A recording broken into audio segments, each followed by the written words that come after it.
आज हमारा टॉपिक है अफगान थ्योरी ऑफ किंगशिप। लेकिन ये विशेष लोदी डायनेस्टी के संदर्भ में ये थ्योरी ऑफ किंगशिप है। अफगान थ्योरी ऑफ किंगशिप पहले की थ्योरी ऑफ किंगशिप और बाद की थ्योरी ऑफ किंगशिप से बिल्कुल अलग है। इसको अगर एक शब्द में देखा जाए तो बंधुत्व यानी ब्रदरहुड के सेंस में ये थ्योरी ऑफ किंगशिप है। क्या है? ब्रदरहुड। और ये ब्रदरहुड कहाँ था? Tribal in nature. ट्राइबल था। ट्राइबल कैसे था कि ये अफगानिस्तान से प्रभावित था। अफगानिस्तान में ढेर सारे ट्राइब हैं और उन ट्राइब का सबका अपना जिरगा है और उस जिरगा में अलग अलग ट्राइब्स के प्रतिनिधि जाते हैं और वो सब मिल करके बराबर रूप से शासन करते हैं। ये चीज़ मालूम थी लोधी राजाओं को। यह उस समय तक तुगलक डायनेस्टी के बाद इंडिया में जो दिल्ली सल्तनत थी वो छोटी हो गई थी। छोटे छोटे राज गठित हो गए थे, जैसे विजयनगर, बहमनी और बंगाल का अलग स्वतंत्र रूप हो गया था। इधर शर्की, जौनपुर में शर्की हो गया था। तो एक्चुअली दिल्ली सल्तनत छोटा सा हो गया था। ऐसे समय पर बहलोल लोदी को ये लगा कि अभी एक ऐसा समय है कि अगर हम चाहें तो राज्य पर, दिल्ली सल्तनत पर कब्जा कर सकते हैं, क्योंकि दिल्ली सल्तनत में कमज़ोर राजा हैं। तो उसके लिए उसने सोचा कि क्यों ना हम अपने अफगान भाइयों को, अफगान ब्रदर्स को, ट्राइबल भाइयों को बुला लिया जाए। तो बुलाने के लिए पहले यह है कि अफगान का अपना एक ईगो होता है, उस ईगो को सेटिस्फाई करेंगे तभी वो आएगा। तो उन्होंने जो सूचना भेजी कि देखो तुम हमारे भाई हो, तुम लोग हमारी मदद करने आओ, तुम सब मिल के हमको जिताओगे तो हम केवल सॉवरन होंगे, लेकिन बाकी तमाम लोग बराबर से मिल करके शासन करेंगे। हम केवल सॉवरेन होंगे, राजा की तरह हम तुम पर अपने, तुम्हें अपने अधीन नहीं रखेंगे, बल्कि हम तुम पर शासन करेंगे। तुम पर शासन नहीं करेंगे, हम सब मिल के शासन करेंगे। इस ये जब सूचना वहाँ मिली और वो संतुष्ट हो गए, तो ये थ्योरी एक्चुअली इक़्तिदार हुसैन सिद्दीकी की है। उन्होंने लिखा है कि, कोट किया है उस समय के सोर्स को, कि वहाँ से चींटी और कीड़ों की जो लाइन लगती है, जैसे चींटियाँ चलती हैं लाइन से, एंट्स एंड लोकस्ट के रूप में वो वहाँ से लोग आए। एंट्स एंड लोकस्ट लोकस्ट के रूप में आए। कहाँ से? अफगानिस्तान से सरदार सैनिक लेके आए, अपने लोगों को लेके आए। और इस तरह से यहाँ उसने सैयद वंश को हरा करके दिल्ली सल्तनत पर कब्जा कर लिया। अब कब्जा हो गया तो समय आया अ, उस वादे को निभाने का। तो जो वादा निभाया गया बहलोल लोदी के द्वारा, उसी को कहा जाता है अफगान थ्योरी ऑफ किंगशिप। ये अलग बात है कि इस थ्योरी के कारण आने वाले सिकंदर लोदी और इब्राहिम लोदी को बहुत कठिनाई का सामना करना पड़ा। और सिकंदर लोदी, इब्राहिम लोदी ने इन नीतियों को कैसे बदला, तो इन तीनों राजाओं के आज इस सिद्धांत को हम यहाँ चर्चा करेंगे, जिसको इन टोटो कहा जाता है अफगान थ्योरी ऑफ किंगशिप, या लोदी के राजत्व का सिद्धांत।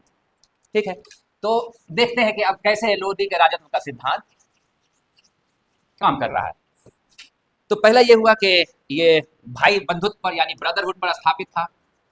और वो ब्रदरहुड कौन सा था?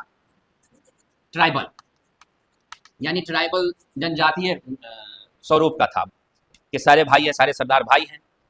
तो पहला तो ये हुआ कि भाईचारा होगा। दूसरा कि सिंहासन पे, गद्दी पे नहीं बैठना था बहलोल लोदी को।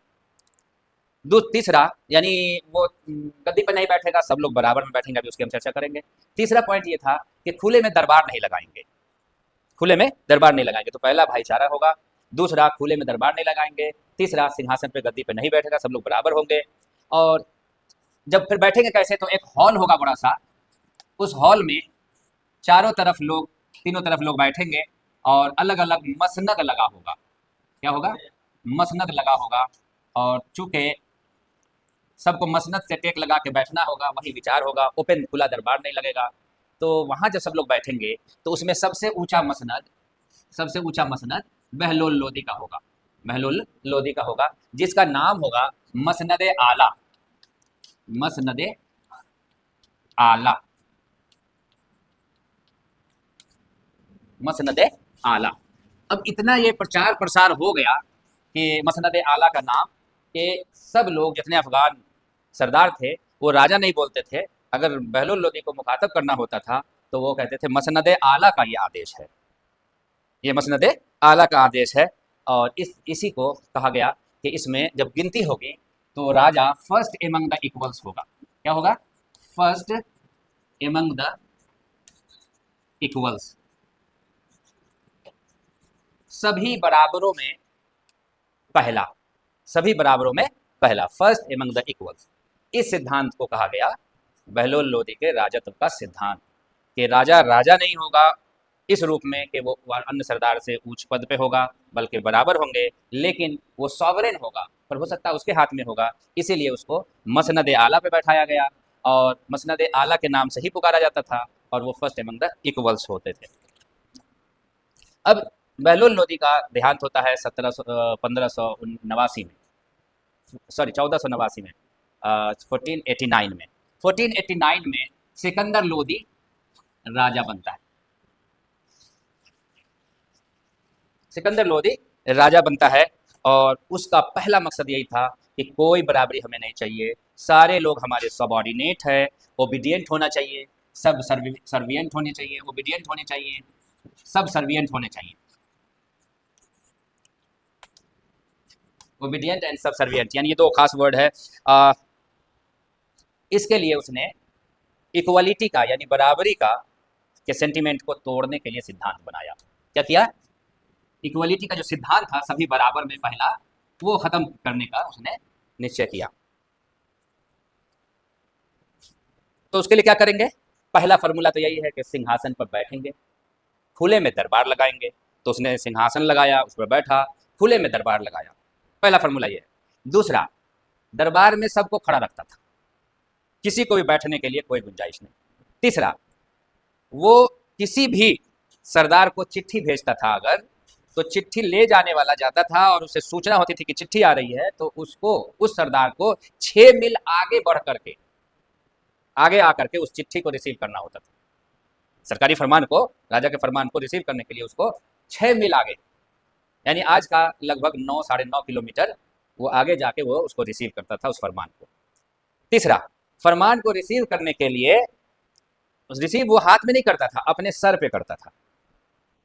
कैसे करेगा? तो जो कोरियर होता था राजा का फरमान ले जाने वाला, वो ऊंची जगह पे खड़ा होता था, ऊंची जगह पे, उसके लिए उसने पोर्च बनवाया जाता था। बाकायदा जब चिट्ठी वो दोनों मुलाकात हो जाती थी 6 मील दूर पर, तो वहां पर वो ऊंची जगह बनाई जाती थी, पोर्च जैसी। उस पर वो खड़ा होता था और नीचे वो सरदार खड़ा होता था, और चिट्ठी को उसके सर पे रख करके दिया जाता था, और उस सर पे ऐसे रिसीव करता था। किस लिए? मैंने ये 2 वर्ड पहले ही लिखा है, ओबीडियंट, सब सर्वियंट बनाने के लिए, कम अधीनस्थ बनाने के लिए। हाँ, एक काम उसने अभी तक ये किया था कि उसने सरदारों को जो क्षेत्र दिया था उसमें कुछ आज़ादी रखी थी कि वह ऑटोनोमस रूप से काम कर सकता है, मगर बागियों को नहीं छोड़ता था। लेकिन उस ऑटोनोमस रूप में बांटने के लिए, करने के लिए उसने सारे सरदार को नहीं, 6 प्रिंसिपैलिटी में, प्रिंसिपैलिटी में 6 प्रिंसिपैलिटी में अपने राज्य को बांट दिया, और ये 6 सरदारों को दिया।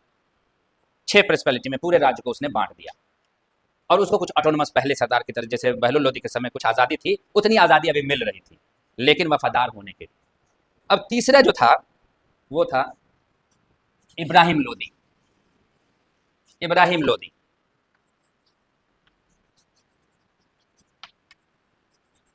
सिकंदर लोदी के मरने के बाद इब्राहिम लोदी राजा बना, और इब्राहिम लोदी ने अपने पिता सिकंदर लोदी के सिद्धांत को तो आगे बढ़ाया ही बढ़ाया, उसे डिसकंटिन्यू नहीं किया, उसको जारी रखा। साथ में उसने एक सिद्धांत बनाया कि kingship knows no kingship, kingship knows no kingship. ये इसी का कहावत था कि राजशाही कोई बंधुत्व नहीं देखती, राजशाही कोई बंधुत्व नहीं देखता, यानी राजा बराबर होता ही नहीं है, उसका कोई भाई नहीं है, उसका एक लक्ष्य है राजा बनाना। तो उसने एक कदम और आगे बढ़ के और काम किया कि राजा अगर नहीं भी रहे और उसको कोई सूचना राजा की मिले, तो पहला काम तो ये है कि वो आए तो टेंट को भी सम्मान दे, उसको भी चूमे, राजा के टेंट को भी क्या करे, राजा के टेंट को चूम के सम्मान दे, रॉयल टेंट को क्या करे, रॉयल टेंट को चूम के सम्मान दे, यानी राजा के जो सम्मान है उसके टेंट का भी वही सम्मान है। और दूसरा, अकेले में भी राजा का नाम आए तो वो खड़ा हो जाए, राजा का नाम लेने के लिए वो खड़ा हो जाए। यानी उसने और एक कदम आगे बढ़ के मास्टर और सर्वेंट रिलेशन डेवलप कर दिया। क्या कर दिया? मास्टर एंड सर्वेंट, यानी मालिक और गुलाम, मास्टर एंड सर्वेंट रिलेशन।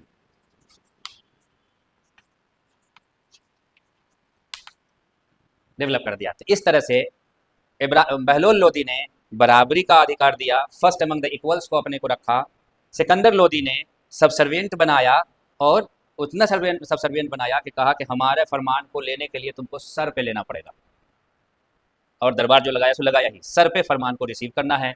और इब्राहिम लोदी ने अपने टेंट की भी वही हैसियत बढ़ाई जो राजा की होती है, अर्थात उसने मास्टर और सर्वेंट, मालिक और दास जैसा रूप बनाया अपने सरदारों और रयाया के लिए।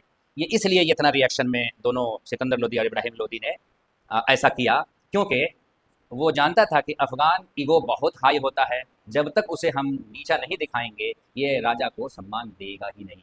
और सिचुएशन बदल चुका था, शासन अब हासिल करना नहीं था, शासन मिल चुका था, तो उसे अब किसी तरह से राजा को राजा के रूप में ही रहना था। इन्हीं नीतियों में जो चेंज आया, परिवर्तन आया, जिसकी वजह से दौलत खान लोदी ने बाबर को इब्राहिम लोदी पर आक्रमण करने के लिए बुलाया था। That's all, thank you.